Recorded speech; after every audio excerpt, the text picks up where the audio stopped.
Hola. Bueno, lo primero, agradecer a los organizadores por esta idea, por este congreso. Me parece que era necesario, que es importante, y gracias por la invitación, que es un placer realmente compartir algunas ideas con vosotros, ¿no? Y realmente espero que sean ideas que estimulen un poco el debate o que nos hagan pensar. Sobre mi historia vital has contado en presente cosas del pasado también, evidentemente. Ahora estoy en EFI y otras menciones fueron responsables anteriores. He pensado mucho en en qué podíamos hablar hoy escuchando los debates de ayer. Y, voy a empezar por el final de la exposición de Ana. Y he pensado en hablar estas cuatro cosas, ¿no? En primer lugar, ¿por qué la bioeconomía no es business as usual?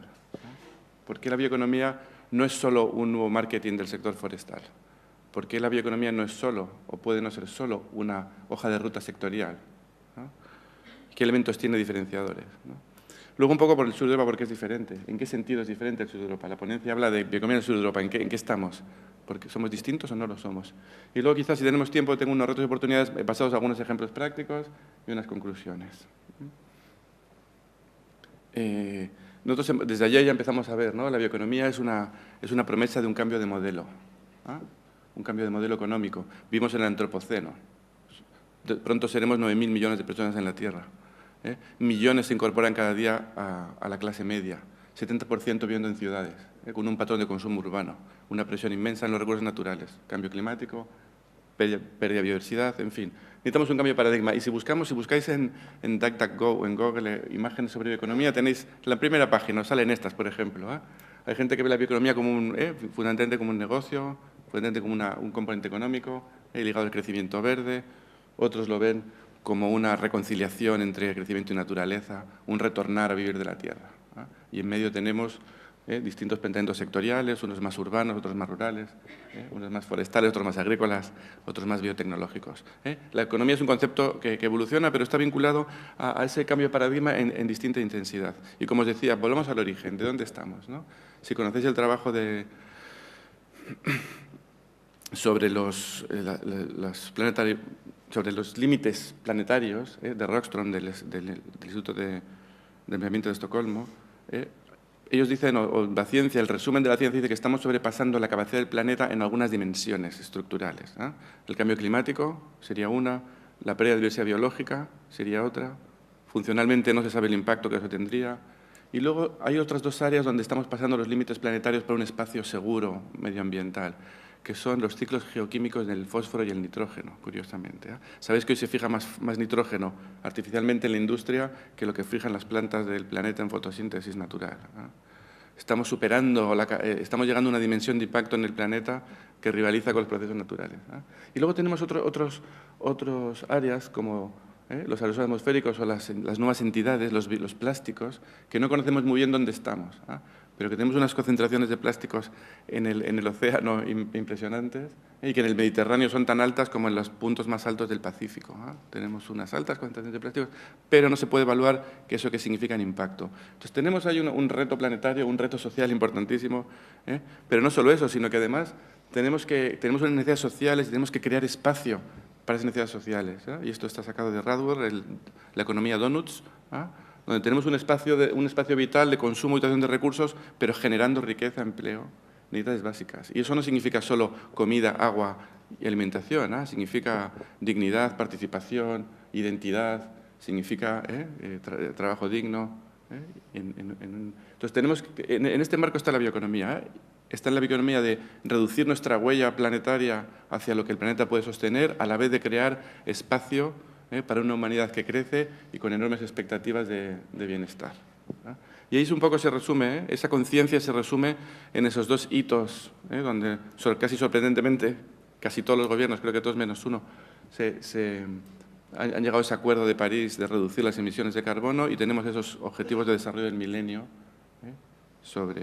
que combinan un poco esos elementos. Vale, pero conseguir este nuevo modelo, está en un contexto, como os decía, de cambio global muy fuerte y muy rápido, y acelerando. Patrones de consumo, crecimiento de la población, una segunda aceleración por el crecimiento de los BRICS, los países en vías de desarrollo, un desplazamiento de la economía hacia el este, hacia nuevos actores. Hoy día la mitad de la pulpa se hace en China, la mitad de la tabla se hace en China. La mitad del packaging se requiere en China. Es decir, que Europa vende cada vez más materia prima a China y importa más productos exportados. Hay una tensión de competencia en los mercados fuertísima, hay un mapa de la competitividad global, tenéis arriba, hay muchas ganancias en competitividad en otros países, todo el mundo tiene que buscar su nicho y el sector forestal europeo, el sector bioeuropeo, la economía europea, la economía del sur Europa tiene que buscar también sus nuevos nichos de competitividad.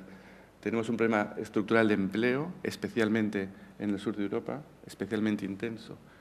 Y luego está en el contexto de la revolución digital, de otras revoluciones tecnológicas. Tenemos la revolución biotech como un paradigma, el siglo de la madre, dices tú, otros dicen que es el siglo de la biología, el siglo de las biotecnologías, pero tenemos también la revolución digital. El planeta cambia radicalmente, los modelos de negocio, la dematerialización, en fin, es un contexto realmente complejo en el que esto tiene que ocurrir.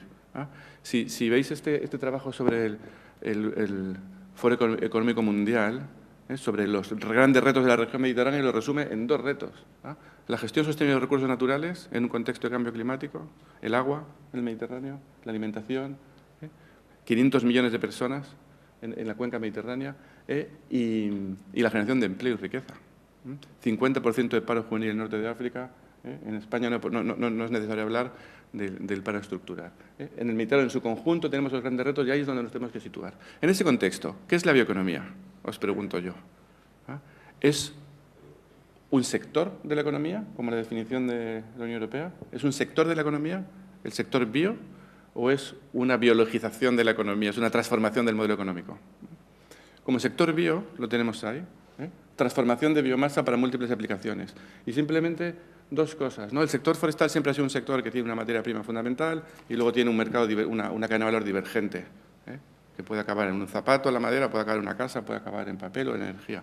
Con la bioeconomía, esa divergencia de sectores incrementa mucho más. Y el recurso lignocelulósico puede acabar en cualquier sitio. Puede ser plástico, puede ser casa, puede ser un textil, puede ser cualquier cosa. Pero es que la cadena de valor hacia arriba también se diversifica. Y hay otros materiales lignocelulósicos que pueden competir, mezclarse, reemplazarse mutuamente con la madera en cualquier contexto. Según qué tecnología, según qué producto. Quiere decir que el sector forestal desaparece como tal. Hay un biosector emergente. Eso es un primer mensaje. ¿Bioeconomía forestal qué es? ¿Qué es la bioeconomía forestal si no está en el marco de otra bioeconomía? Como os digo, hay una integración y una desaparición de las barreras sectoriales a las que hay que estar atento. El sur de Europa tiene un sector bioeconómico bastante potente. Si pensamos en la capacidad agraria, Francia, Italia, España, son grandes potencias agrícolas con grande cantidad de residuos agrícolas y con un sector forestal significativo. Pero ahí tenéis un poco lo que sería la dimensión de la bioeconomía en nuestros países. Tenéis la agricultura, la transformación agrícola y los verdecitos que salen un poco sería la parte forestal, con lo forestal, los productos forestales, los residuos forestales. Tenemos un contexto del nuevo sector bio, donde tenemos que biologizar nuestra economía, donde lo forestal en nuestro contexto es importante, significativo, pero es minoritario. Es minoritario y habrá que buscar las alianzas necesarias en ese contexto. Si pensamos en biologizar, si pensamos en transformación más profunda de la economía, ¿qué queremos transformar? ¿Qué sectores? Ahí os he puesto los sectores que Naciones Unidas, UNEP, reconoce como los sectores claves de la economía verde. Bueno, primero los recursos naturales, gestionarlos bien. Pero luego tenemos que la energía, la manufactura en general, los residuos, tenemos la edificación, el modo en que vivimos en nuestras ciudades, los modos de vida urbana. Tenemos el transporte, el turismo, el 10% del PIB mundial, creo que. Quiero decir, tenemos ahí unos sectores que hay que transformar. ¿Qué podemos hacer por esos sectores? ¿Cuáles son los sectores que van a tirar de la nueva bioeconomía? ¿Va a ser la construcción? ¿Cuál va a ser? ¿Qué impacto podemos hacer? Y para eso simplemente recordaros que tenemos una necesidad, que tenemos ahora una visión muy carbonizada de nuestros retos sociales. Ponemos mucho al cambio climático, al carbono, con justicia seguramente, pero hay otros grandes retos. Y uno de ellos es el de materializar la economía. Eso es el consumo per cápita, consumo doméstico per cápita en distintos países europeos. Finlandia, Suecia, los países nórdicos están en un consumo de 28 30 toneladas de material per cápita por año. Si veis aquí a la izquierda, Italia, España, Croacia, países de Francia, estamos entre 8 y 10, 12 toneladas de material per cápita. ¿Cuánta madera tenemos per cápita en Galicia? 8 millones entre 2,7, 3.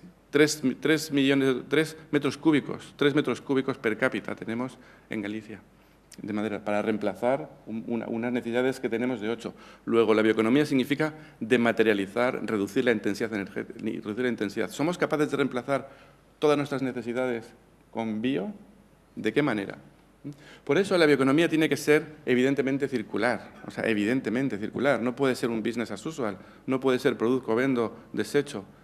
Y eso tiene unas implicaciones grandísimas. Tienes una economía circular donde tengo un input de recursos biológicos y que los puedo utilizar, reutilizar, reciclar, y donde seguramente tengo un aporte muy fuerte de energías renovables, porque no puedo transformar el sector energético con producto biológico, y donde seguramente tengo que además meter elementos de fitorremediación, que no solo, y reducir el residuo completamente. Y tenemos que ir a un modelo de bioeconomía que está en esa línea. Y aquí solo quería daros 2 ideas más. En ese contexto, con nuestros recursos, pensar Galicia 3, País Vasco menos de 1 metro cúbico por persona y año. ¿Qué podemos hacer con eso? Es importantísimo sacar el máximo valor a lo que tenemos. Y ese sería, ese gráfico del JRC te dice cuántos miles de euros necesito para generar un empleo. En la producción de bioelectricidad necesito 800 millones por empleo. 800.000 euros por empleo. En los biofueles necesito 500.000 euros de facturación por empleo. En el sector forestal primario, 100.000. Y en la factura de la madera, pues 100.000 euros por empleo. Quiero decir, cuanto más bioenergía haga, menos empleo genero, comparado cuanto más vivienda, construcción, otras cosas. Hay que buscar, y cada territorio tendrá sus oportunidades. Y segundo es el valor del residuo. Esa es la habréis visto muchas veces, la pirámide del valor. La cosmética, los textiles, la moda, fashion. Es lo que el biofarma, la farmacéutica, los extractos, los aditivos, las moléculas especiales, tienen alto valor con bajo consumo de biomasa. La alimentación, luego tenemos las plataformas químicas, los bioplásticos, tienen un consumo relativamente alto, valor más alto, un consumo relativamente medio de biomasa. Y luego tenemos la energía, por ejemplo, los biofuels, que son grandes consumidores de biomasa y de menor valor. Es decir, hay que estar atentos y hay que favorecer siempre los usos altos, especialmente, seguramente, en nuestro contexto. Es decir, cuando se diseñan políticas, apoyos, mensajes, sectores, hay que tener en cuenta. Y la segunda parte, muy relevante para nosotros, es maximizar los impactos sociales. Aquí los he representado en el empleo, pero tenemos que maximizar los impactos ambientales. No tenemos tiempo de hablar de ello, pero generalmente consideramos que la bioeconomía, por ser biosostenible, y sin embargo, una gran parte de los bioplásticos no son biodegradables. Si hacemos biotextiles y los teñimos con tóxicos, o si hacemos con viscosa con una gran huella de agua y contaminación, o si hacemos utilizaciones de la biomasa que no los biofuels de primera generación, impacto negativo en el carbono. Y hay muchos estudios sobre si la biomasa es neutra o no en tema de emisiones de carbono, y la respuesta, como siempre es una respuesta científica, muchas veces depende qué energía sustituyes. No es lo mismo reemplazar en Francia energía nuclear que en España energía de carbón, pero no es lo mismo cómo produces, cómo quemas, con qué eficiencia, si es electricidad, si es calor, en qué contexto, en qué dimensión. Es decir, que en general hay que avanzar mucho en ese ciclo de vida y en asegurar las expresiones que tienen mayor impacto ambiental y mayor impacto social. Esa es una primera idea. La segunda idea relacionada con esto es que en este contexto la bioeconomía tiene que ir hacia un modelo de sostenibilidad fuerte. Fuerte, quiere decir, la bioeconomía es una promesa, pero tiene muchas visiones separadas. Yo no sé qué os llama la atención de esta fotografía o qué os parece, ¿no? Es decir, volvemos a vivir de la tierra, hemos pasado un pequeño periodo de vivir del petróleo, volvemos a la naturaleza. Pero claro, en 1700 o en el año 1000 éramos, ¿qué seríamos? 700 millones no 700. Bueno, en fin, que hemos multiplicado la población por un factor impresionante. ¿Seremos capaces de vivir de la tierra? ¿A qué precio? ¿En qué contexto? Necesitamos un modelo donde el capital natural está en el origen. Y por eso os decía sostenibilidad fuerte en el sentido de que ver los objetivos del milenio como separados, conservar la diversidad, empleo, desarrollo, ciudades habitables, o ver los pilares de la sostenibilidad como cosas independientes, ya nos sirve. El capital natural, el recurso, es la base. es la base. Está totalmente inmerso en la economía. Entonces, conceptualmente hay que pensar que hay un capital natural que es la base del modelo económico, hay unas necesidades humanas y hay un motor económico que tenemos que ser capaces de desarrollar, pero que está todo interconectado. Ya no sirve decir desarrollo versus naturaleza. Tengo que buscar motores de desarrollo que se basan en la naturaleza, precisamente, mucho más que en la economía de petróleo, donde podía prescindir en gran parte de la naturaleza para el modelo económico, sin más. Y por eso, si queréis, resumiendo todo esto, este sería un modelo de economía circular, donde tengo el capital natural en una esquina, la sociedad y sus necesidades en la otra. El capital natural, el recurso bosque, los recursos naturales en general me dan servicios ecosistémicos, algunos son de provisión, de madera, de recursos no maderables, bienes, me dan servicios ecosistémicos, regulación de agua, secuestro de carbono. Algunos tienen mucho que ver con la resiliencia y la capacidad de producir bienes, producir madera en el futuro, y me dan servicios culturales, de identidad, de recreo, de salud humana, espirituales, y todo eso es lo que yo tengo que gestionar para maximizar los beneficios sociales, y la parte material, como la veis, la tengo que gestionar en un contexto de economía circular, como decía Ana también, ¿no? La estrategia francesa es la única estrategia de bioeconomía del sur de Europa que le mete mano a la sostenibilidad, con un poco de detalle, y ellos hablan de que es necesario jerarquizar el uso de los recursos, es necesario fraccionar para usarlo mejor en cada momento, y es necesario el uso en cascada. Y luego, todo eso, en la estrategia de movilización de biomasa que lo desarrolla de una manera pragmática. Hay que hacer lo que podemos hacer dentro de esos principios básicos. Y os pongo ahí el azul clarito, que tenéis además otras cosas, como la economía colaborativa, la economía, las nuevas, ¿no? la dematerialización de la economía, lo que tiene que ver con la economía digital, el Airbnb, en fin, sin más. Hay que decir que la bioeconomía forestal hay que meter en este contexto de circularidad, de nuevos modelos de negocio digitales, y hay que ver no solo el recurso madera, hay que ver el conjunto de recursos que nos provee, incluyendo servicios ecosistémicos y tal. Y esa sería un poco la razón por qué la bioeconomía no es business as usual. No es business, y si queréis, ahí tenéis unos adjetivos que la estrategia francesa también le pone a la bioeconomía, mirando hacia los ciudadanos, mirando hacia el territorio, integración territorial, eficiente, resiliente, circular, productiva, que genera empleo, riqueza, prosperidad. La estrategia francesa, en este sentido, tiene otro elemento que enlaza un poco con la discusión de ayer, que te dice hay que reconocer que hay ciudadanos que no están de acuerdo, que legítimamente critican este modelo de bioeconomía. Y eso solo se puede superar con participación, con diálogo, con participación pública a distintos niveles. Es decir, la bioeconomía es un tema social también, no puede ser solo un tema industrial. Hasta ahí la primera parte. La bioeconomía significa un nuevo modelo de pensamiento también para el sector forestal. Y si el sector forestal solo pretende reempaquetarse y rehacerse marketing, no enganchará con la sociedad de nuevo y simplemente, bueno, tendrá sus oportunidades de negocio, pero no va a contribuir todo lo que podría a esa transformación social. El sur de Europa, ¿en qué sentido es diferente? El sur de Europa, para empezar, es muy diverso. Simplemente el contexto social que os decía antes. Es un territorio con una población altísima. Si comparamos con el norte de Europa, por ejemplo. Muy urbanizado, que tiene el 30% del turismo mundial, que tiene el 60% de la población que vive en zonas con restricción hídrica o con limitaciones de agua. Es una zona que es un reservorio de nivel mundial de biodiversidad, un hotspot de biodiversidad, y que tiene sus problemas económicos estructurales y diversos, no podemos entrar mucho. En el sector forestal, aquí sí me quería tener un poco, ¿en qué es diferente? No sé si conocéis el trabajo de IASA, creo que es del 2008 ya, o 10. Habla sobre el impacto de la globalización en el sector forestal europeo. Y ellos describen el sector forestal europeo en base a unos tipos forestales, que no son ecológicos o no son biofísicos, son más bien socioecológicos, si queréis.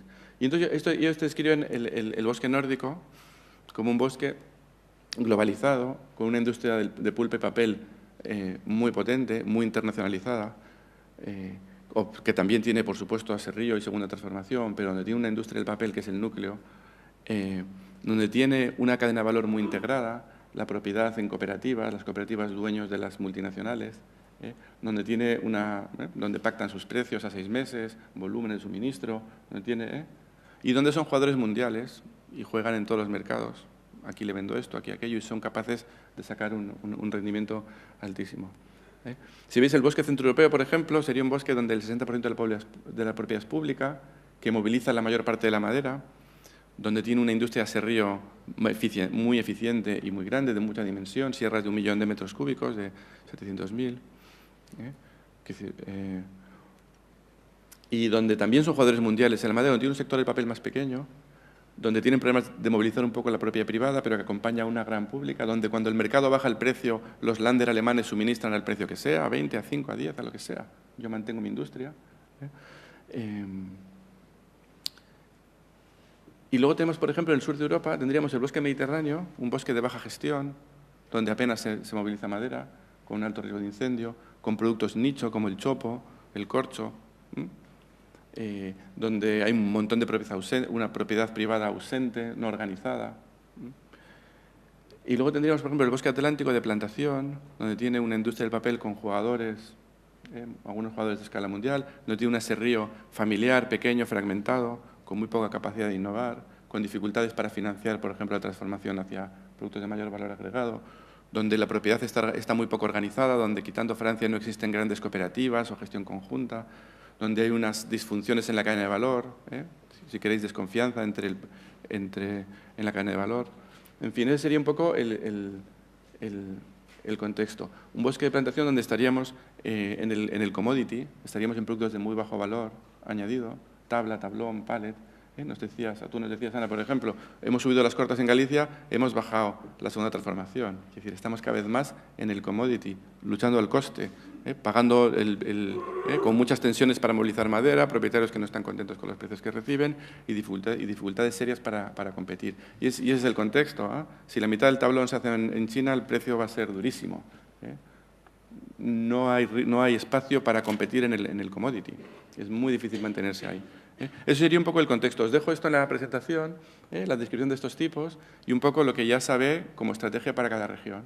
Al mundo atlántico le dice commodity, pero vas a poder mantenerte ahí. Al mundo mediterráneo le dice igual productos nicho. Veamos. Hay muchos elementos de este contexto que os he contado rápidamente. Me voy a detener solo en uno, y ese es porque salió ayer la discusión, que es el tema de la percepción social. ¿Qué piensan los europeos del bosque? Esta es una encuesta de la DG Agri, de la Dirección General de Agricultura, del 2013. Tenéis ahí la referencia. Donde le pregunto a los europeos qué piensan del bosque. Es muy interesante, os lo recomiendo leer. Primer problema de los europeos para el bosque, ¿cuál sería? Los incendios, sí. El segundo problema, las operaciones forestales. Preguntas a los europeos, ¿los bosques están bien gestionados? Sí, están bien gestionados. ¿Qué es un riesgo? Las operaciones forestales, las matarrás a las cosechas. Los europeos no saben que su bosque está gestionado o cómo se gestiona. Pero en todo caso, si le preguntas a los europeos ¿para qué quieres que sea el bosque? Cada barra es un país. Y cuanto más clarito es mucho más. Y cuanto más oscurito es no quiero. Le preguntan ¿para qué quiero que sea el bosque? En general, en todos los países. Biodiversidad, recreación, protección, recreo. El cuarto, ya lo veis, que muchos países no quieren para nada materiales. Y lo último, bioenergía. Los europeos no quieren gestionar el bosque para producir. Lo quieren para otras cosas. En los países, podéis ver en detalle, en los países del sur de Europa donde están, y están un poco más, si quieres, esta tendencia, quitando Portugal un poquito, están en la parte más extrema de esa tendencia. El sector forestal no tiene licencia para operar en el sur de Europa. Ayer decía, tengo que pedir miles de permisos. Simplemente reflexionar que haciendo lo mismo que se ha hecho para llegar aquí, no va a cambiar nada. Y un discurso triunfalista de la bioeconomía no va a cambiar la mentalidad social. Es decir, habrá que hacer cosas nuevas. Habrá que hacer cosas nuevas y diferentes. Porque si no, este es un elemento que dificulta y bloquea. Y no solo a los ciudadanos, sino a los políticos, evidentemente, cuando toman decisiones. No me hables de esto. No me interesa temas forestales. No me hables de... Es lógico, están aquí. Pero ¿cuántos han visto una? ¿No? Hay otro trabajo muy bueno de la DG Enterprise, del 2006, que habla de cómo ven los europeos el sector forestal. Primitivo, destructor de recursos, poco tecnológico. No quiero trabajar ahí. Horroroso, lleno de barro. Es verdad, es verdad. Hay un desconocimiento grande de la potencialidad. Pero bueno, que hasta aquí no vamos a llegar 5 minutos. Esto no va a cambiar si no se hacen cosas para cambiarlo. Otro elemento del sur de Europa. Mira, tenía aquí otro. La biomasa. ¿Qué residuo tenemos en el sur de Europa? Esto es un proyecto europeo que se llama S2Biome. Ahí lo tenéis. Eso que tenéis, os he puesto de ejemplo Suecia y Finlandia. Lo marrón es biomasa forestal de distintos, primaria, secundaria, residuos, licor negro, todo lo que es biomasa forestal la tenéis ahí. ¿Veis en los países nórdicos? Lo lignocelulósico, lo forestal es totalmente dominante en el residuo. Si vais al sur de Europa, hay una diversidad mucho mayor de residuos, no de residuos, de biomasa primaria, con una importancia mucho más, no está la pesquera aquí, es terrestre, mucho más importante otros elementos lignocelulósicos no forestales. Simplemente una idea, lo que eso significa en cuando uno plantea, por ejemplo, quiere una estrategia de economía. Yo creo que Eduardo ayer comentaba, por lo menos en Petit Comité, hace falta alianzas para el sector forestal. El sector forestal no va a hacer la bioeconomía solo. Ese es el panorama que tenemos y nos hace un poco diferentes. Y la última, dos más tengo sobre el contexto de Europa. Ahí tenéis, en el eje de abajo tenéis hectáreas per cápita y en el eje de ahí tenéis madera cosechada per cápita promedio de los últimos 10 años. Los puntitos rojos son regiones, NUT2, regiones, equivalente a una comunidad autónoma, nórdicas. 10 hectáreas per cápita de bosque, 10 metros cúbicos per cápita por año de madera. Una familia nórdica tiene 40 metros cúbicos por año de madera. Con eso puedes hacer muchas cosas. Te puedes vestir, puedes construir, puedes ponerle gasolina al coche. Con un metro cúbico es más diferente. Y aquí tenéis en la derecha, quitando los nórdicos, tenéis un poco otras regiones europeas. ¿Cuánto tenemos? ¿Veis? El verde es el Mediterráneo. Tendrías en proporción más territorio de bosque con menos biomasa per cápita. El azul sería el Atlántico y el rosa el centro europeo. Aquí tenemos recurso bosque, si queréis, como hectáreas, y tenemos recurso bosque como madera. Ese es nuestro contexto con lo que tenemos que trabajar. Finalmente, si vemos un poco el valor del bosque mediterráneo, bosque del sur, el Atlántico es similar, pero simplemente recordar que los productos no madereros también son importantes. A escala europea es un 10% del valor de la madera. En el Mediterráneo igual es un 30%, en algunos sitios mucho más del valor de la madera, el corcho, la resina, las setas. Y los servicios ecosistémicos globalmente tienen una importancia capital. Y al final una bioeconomía en el Mediterráneo tendrá que tener en cuenta fuertemente los recursos no madereros y fuertemente los recursos ecosistémicos. Un dato interesantísimo de este trabajo, esto viene de un proyecto que se llama Star Tree, lo de la izquierda, dice que el 25% de los europeos fueron por lo menos una vez a coger algún producto maderero al bosque en el año 2015. El 25% de las familias, alguien de la familia fue. Imaginaros solo el impacto que eso tiene en salud humana cuando sacas a la gente al bosque a pasear. Y eso os lo digo porque el sector forestal le pasa, y sobre todo en el Mediterráneo y el sur de Europa en general, que gran parte de su valor está desconectado de cadenas de valor. Lo que hace por el agua no tiene ninguna conexión, lo que hace por la salud humana no tiene ninguna conexión, no hay capacidad de inversión, y al final es un pozo de recursos públicos. El sur de Europa gasta, ¿cuánto? 2.000, 3.000 millones al año en combate de incendios. Es un pozo permanente de recursos públicos y no somos capaces de conectar sus valores con el mercado. Y finalmente, el sur de Europa es muy diverso. Es muy diverso. El otro elemento que tenemos que reflexionar es cuáles son los sectores que van a tirar de la bioeconomía en el sur de Europa. ¿Cuál va a ser? Va a ser la construcción, que es el 42% del consumo energético, el 50% de los usos materiales, el 33% de los residuos. ¿La construcción va a tirar del bosque en el sur de Europa? ¿O va a ser el textil y la moda? Hoy día el 60% es poliéster, el 30% es algodón, con un impacto de agua enorme. Ese sector del textil es donde nos va a tirar, vamos a ser capaces de hacer... ¿Va a ser los plásticos? ¿Va a ser la automoción? ¿Qué sector económico va a ser el sector químico, la química verde? ¿Cuál va a ser el sector que va a realmente demandar y tirar? ¿Y cómo va uno a integrarse en el sector? Ahí tenéis a escala europea las tendencias en ejes diferentes. Tenéis la madera cerrada y luego veis los sectores que emergen contra el PIB mucho más fuerte, que es la pulpa disuelta para textiles y la madera contralaminada o el producto de ingeniería madera como productos que van tirando. Sin embargo, quería también hacer con vosotros la reflexión que si vemos un poco las tendencias, esto es la evolución respecto del GDP de distintas categorías de productos forestales. Si veis, hasta el año 2008, los productos forestales y tres categorías crecían con el Producto Interior Bruto y, sin embargo, a partir de la crisis de 2008 hay un desacoplamiento entre lo que crecen algunos productos forestales y el Producto Bruto. Y, por ejemplo, eso tiene que ver con cambios estructurales sociales, pues los que nos decían ayer del papel gráfico. Ya nadie compra el periódico, hay papel prensa que no se vende y eso ya no va a volver aunque vuelva el crecimiento económico. Hay patrones de consumo que han cambiado. Y si veis, el papel gráfico baja mucho en relación al incremento del Producto Bruto. La madera, el tablero se mantiene más o menos, se acopla. La madera baja algo y lo que está subiendo fuertísimo es la madera para bioenergía. Si lo pensáis bien, eso significa que estamos haciendo cada vez usos menos valiosos de nuestro recurso. ¿Qué sectores son los que van a tirar?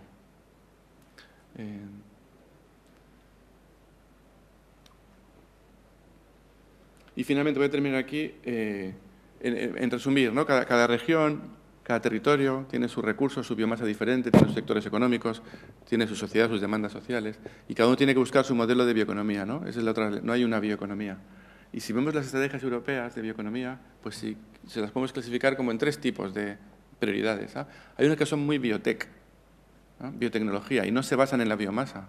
Hay muchas que se basan en el desarrollo de biotecnologías farmacéuticas, estamos terminando, ¿no? Hay otras estrategias, y sería un poco, bueno, hay otras estrategias que son muy de biorecursos, como las nórdicas, la estrategia europea de bioeconomía. Transformación de biomasa habrá múltiples aplicaciones. Y hay otro grupo que se basa más en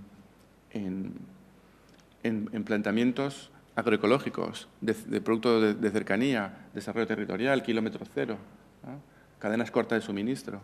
Y seguramente todos esos elementos son los que tenemos que implementar. Y aquí ahora sí prometo que termino. Si veis un poco el panorama de las estrategias europeas de especialización inteligente y cómo está la bioeconomía, os dejo esta referencia de un trabajo reciente de la Comisión Europea, pues hay una serie de regiones que sí tocan lo forestal en bioeconomía. Y si queréis, ahí podríamos resumir así. Hay regiones como Madrid que son totalmente biotech. Nada de recursos, la biomasa no me importa. Farmacéutica, especialidades químicas, biotecnologías agrarias, industriales. Y es un motor de economía, un motor de crecimiento. Hay otros que son muy de biotecnología industrial. La refinería más grande de Europa está en el puerto de Rotterdam. Yo tengo unas tecnologías industriales, la biomasa la traigo donde sea. Está desconectada de mi sector productivo, primario. Y bueno, seguramente es otro modelo. Luego hay unas cadenas de valor que son de transformación de biomasa. Pero hay algunas, este estudio las clasifica en incipientes o avanzadas. Si vemos la RIS3 de Galicia, potencia forestal, si dices, ¿qué dice la RIS3 de Galicia? La Estrategia Especial Inteligente, que es un instrumento, no sé si lo conocéis, que focaliza la inversión de fondos europeos en Galicia. Es decir, que tiene una implicación de en qué voy a invertir. Cuando habla de bosque, ¿de qué habla? ¿De movilizar madera? Movilizar madera y habla de energía. Es decir, todo este potencial que nos hemos contado, la segunda transformación de la madera, que hemos hablado de las nuevas aplicaciones, de las ligninas, de los bioplásticos, de las transformaciones tecnológicas, eso no está en la estrategia. Es una estrategia muy incipiente, de usos muy básicos, si que me lo permites así, de la energía. Hay otras regiones que tienen planteamientos diferentes, ¿no? Que van mucho a los productos de valor agregado, etc. Es decir, que hay distintas, dentro de lo que es transformación de la bioenergía puede haber distintos planteamientos. Y luego hay otras regiones, y muchas mediterráneas, que tienen planteamientos mucho más territoriales. Castilla-La Mancha. Es decir, ahí voy a hacer, ¿qué? ¿Transformación de biomasa o estoy hablando, el sur de Portugal, ¿de qué estoy hablando? Estoy hablando de corcho, estoy hablando de la dehesa, estoy hablando de otras realidades que también son bioeconomía. Sin más, ese sería un poco el segundo mensaje, que al final la red de bioeconomía cada uno se construirá la suya, que no es una, que habrá que combinar todas esas cosas, estrategias biotecnológicas, estrategias de uso del recurso, estrategias más agroecológicas, como os digo, que la bioeconomía surge de la intersección con otros sectores y que es ahí donde va a ocurrir y finalmente, que si vemos a la disponibilidad del sur de Europa por su homogeneidad, por su cantidad, por su distribución, pues seguramente, como decía también Yalel ayer, no hay mucho sitio para los commodities y para la mera sustitución de otros productos, sino que realmente hay que ir a productos en esa pirámide de mayor valor y de mayor valor por unidad. Sin decir que, evidentemente, hay que buscar modelos pragmáticos complementarios y, evidentemente, la bioenergía tiene su papel como complemento de otras actividades. Pero pensar que vamos a hacer una bioeconomía transformadora y económica sostenible solo a partir de ese pilar seguramente no va a ser posible. Tenía unos ejemplillos por ahí, pero me he comido todo el tiempo. Muchas gracias, Ignacio.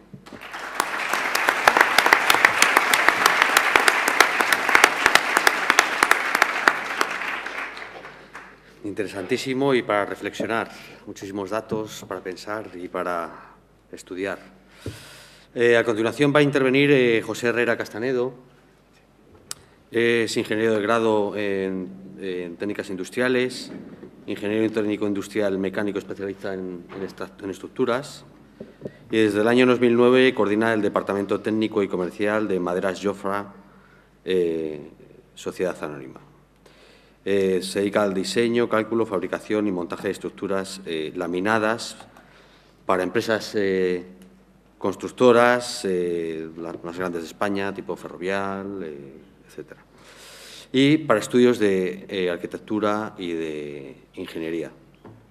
Es experto en cálculo de estructuras de madera laminada, en grandes luces, pues, como cubiertas para aeropuertos, polideportivos, puentes con grandes vanos, etcétera. José, tengo que pediros